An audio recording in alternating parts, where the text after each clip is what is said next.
Que existe tanta polêmica com relação ao dom de línguas?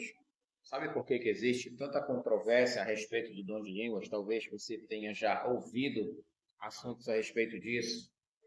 A questão é o seguinte: tudo está ligado à maneira que é compreendido a manifestação do dom de línguas em relação à Igreja de Cristo, correto? Porque a raiz do entendimento deturpado, ele vai geminar uma compreensão futura distorcida.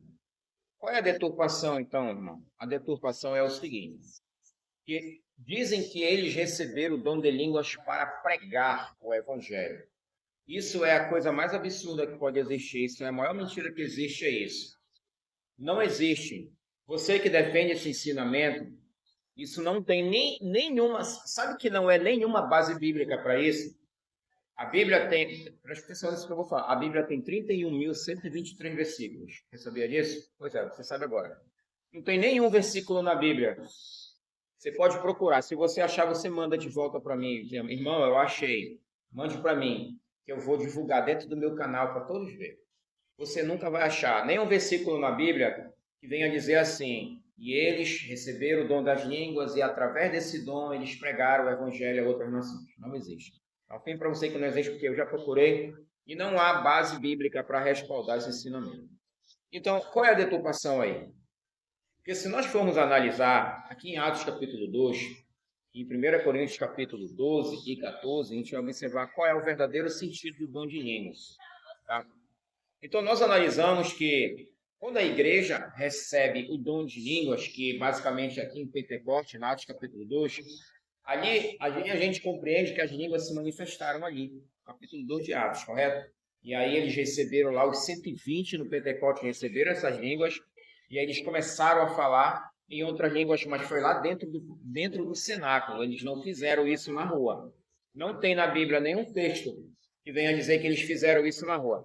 Então, vamos observar aqui, literalmente, aqui, o que foi que aconteceu, e nós vamos entender. Quem foi que levou a pregação do Evangelho? Foi o povo do Pentecostes, com algum ensinamento religioso, quer dizer, que o povo do Pentecostes, eles desceram lá do cenáculo e começaram lá no meio do povo, xaramandará, surimica, e o povo olha, xaramandará e tal. Bora observar se foi isso que aconteceu? Bora ler aqui alguns versículos e vamos observar aqui o que foi que aconteceu. Olha aqui. Capítulo 2, versículo 1. Cumprindo-se o dia do Pentecostes, estavam todos concordemente no mesmo lugar. E de repente veio do céu um som como de um vento impetuoso e encheu toda a casa que estavam assentados. E foram vistas por eles línguas repartidas como de fogo, aos quais pousaram sobre cada um deles. E todos foram cheios do Espírito Santo e começaram a falar noutras línguas, conforme o Espírito Santo lhes concedia que falasse. Preste atenção aqui. O segredo está todo nisso aqui, olha. Permaneça até o final desse vídeo que você vai ver onde é que está o ponto aqui. A hora que eu ler, você já vai entender. Você já vai entender quem foi que levou a mensagem para as nações, para outras regiões, para outras partes do mundo. Nós vamos entender por esse versículo aqui, se foi os irmãozinhos lá do Pentecoste que saíram falando xaramandará, xaramandará na rua, e aí nas outras regiões, aí o povo entenderam e evangelizou. Bora compreender aqui. A resposta para isso está no versículo 5, tá? Então, preste atenção comigo aí, permaneça aí, tá? Você vai descobrir agora o que foi que aconteceu. Como que esse evangelho ele foi levado a outras partes do mundo. Bora descobrir se esse ensinamento, até é um ensinamento meio calvinista, né? De dizer que eles foram, pregaram para outras nações, pregaram, né? Movido pelo dom de línguas, aí o povo do Pentecostes, como eu já vi vários falando, e aí receberam o dom naquela época, porque eles precisavam levar o evangelho a outras nações, e aí os irmãos desceram lá e começaram a pregar em outra região. Isso não existe, isso na Bíblia, tá? Vou logo deixar isso bem claro, isso não existe. Eles não desceram dali e saíram para outras regiões, falando nessas línguas, até porque eles mesmos nem entendiam o que eles estavam falando. Quem tinha o controle do que eles falavam era o Espírito Santo que tinha o controle, não era eles. Era o Espírito Santo que concedia que falasse. O próprio texto fala claramente. Vamos continuar aqui no versículo 5. Ora, em Jerusalém estavam habitando judeus, homens religiosos, olha aí, ó, de todas as nações que estão debaixo do céu, tá vendo? Então, bora para aqui. Judeus religiosos, eram judeus que eram o quê? Adoradores do Deus de Israel, adoradores, né, do Deus Todo-Poderoso, conhecedores da Torá, conhecedores do feito de Moisés, do livro dos profetas, do Salmo, rei Davi, Isaías, Ezequiel. Então eles eram judeus religiosos. Eles foram para outras partes, morar em outras cidades, em outros países, então eles estavam espalhados por todos esses países, tá? Quem sabe até da época do exílio, né, que eles foram espalhados aí na época da rebeldia deles, né, porque eles foram lançados pela Babilônia, então eles ficaram espalhados pelo mundo. Só que na época da festa do Pentecostes, eles vinham a Jerusalém, correto? Então eles eram conhecedores da obra de Deus. Então o que aconteceu aqui? Versículo 5. Em Jerusalém estavam morando, olha só, estavam morando judeus, homens judeus religiosos de todas as nações, debaixo do céu, tá vendo? Olha?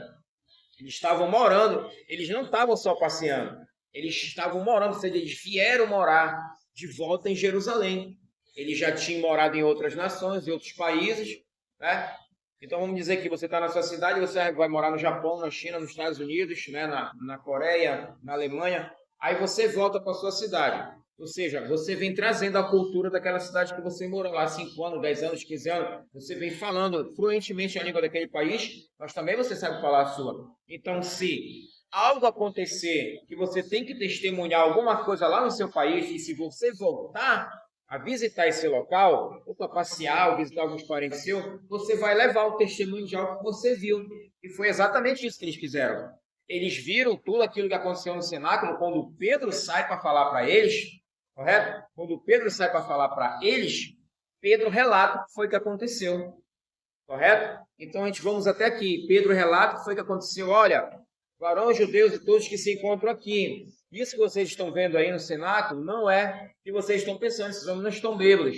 Mas o que vocês estão vendo, o que aconteceu, é o que diz lá no profeta Joel, capítulo 2, versículo 28. Correto? Então nós vamos meditar até aqui e depois saber o que diz lá no profeta Joel, capítulo 2, versículo 28. E vamos entender como foi que essa palavra chegou, né, até as outras nações em nome de Jesus Cristo. Permaneça nesse canal, compartilhe, porque Deus vai falar mais ainda sobre este assunto com você. Haverá a parte 2. Como foi que isso aconteceu? Quem levou? Foi o povo do cenáculo ou foi os judeus que moravam em Jerusalém? Vamos descobrir uma revelação profunda. Permaneça aí que em nome de Jesus, Deus ainda vai falar com você.